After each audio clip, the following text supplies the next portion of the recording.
Va a sonar un poco chistoso, pero yo creo que te han dicho antes, ignora a tu perro.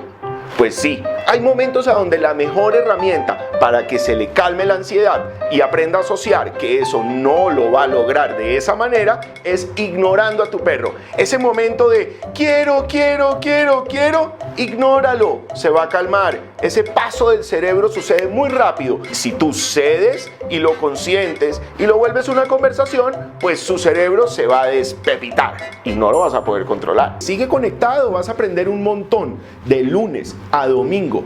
Pasión por los perros, nuestro distrito canino.